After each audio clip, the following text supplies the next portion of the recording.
Mr. Speaker, can I just start by reminding the House why this debate is taking place today, and to do so I'll quote from today's Times. A terror suspect feared to have been plotting a Mumbai-style attack in London is to be free to walk the streets in days, despite MI5 warning against lifting restrictions on his movements.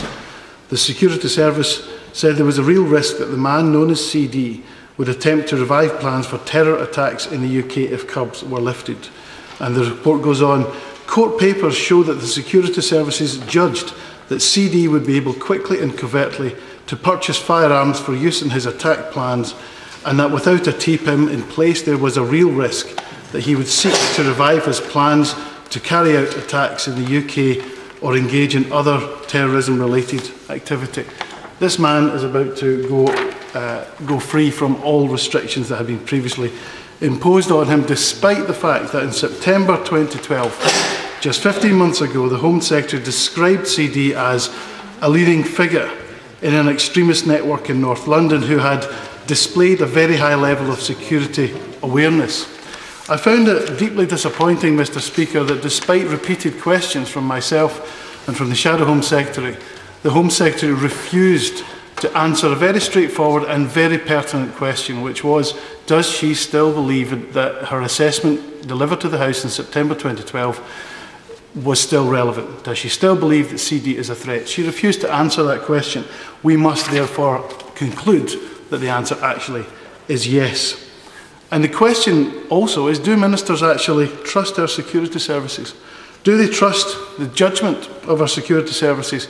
I found it very odd, almost surreal, that during the debate, the Home Office Minister, the member for Lewis, who wrote a book slandering MI5 for alleged complicity in the murder of Dr. David Kelly, was sitting supporting the Home Secretary, supporting the release of a number of very highly dangerous criminals, terrorists, from their obligations under TPIMs, and he was sitting there during that debate offering his support. I think sometimes ministers have to be very wary about whose support they encourage. If we have in our country a number of individuals who we all can agree pose a risk but cannot be deported or charged, then they have to be contained.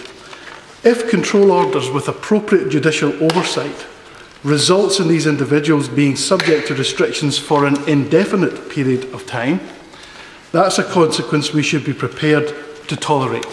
And I have to take issue with the Honourable Member for Cambridge. I think he'd be disappointed if I didn't. But I disagreed with virtually everything he said in his speech, apart from one thing, where he said that control orders did not contribute whatever to the conviction rate of suspected terrorists. He's absolutely right in that. Of course, he's entirely wrong to imagine that that was ever the point of control orders. Control orders were there to prevent terrorist acts happening, to protect individual members of the public. They were never intended as any kind of mechanism to increase the conviction rate of terrorists. Consider this alternative we now have to control orders. If an individual spends 2 years dreaming about the carnage he wishes to wreak upon the wider population, but only dreams about it and doesn't act on it, he will be released to walk the streets to associate with whoever he likes. And the idea, Mr. Speaker, is absurd.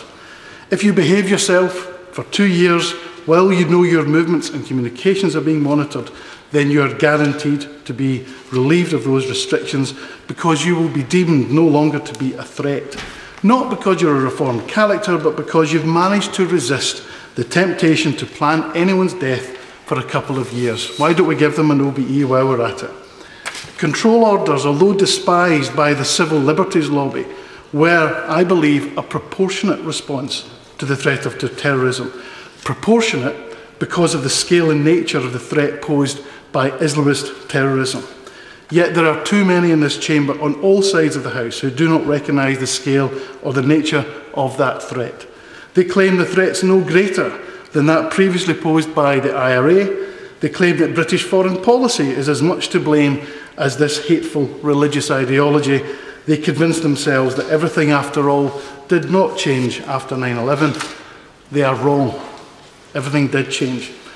We need a legislative framework that will provide a proportionate response to this new form of terrorism, and a regime that allows people still considered a threat by the Home Secretary and by the security services to walk our streets is a regime that does not deserve the support of this House.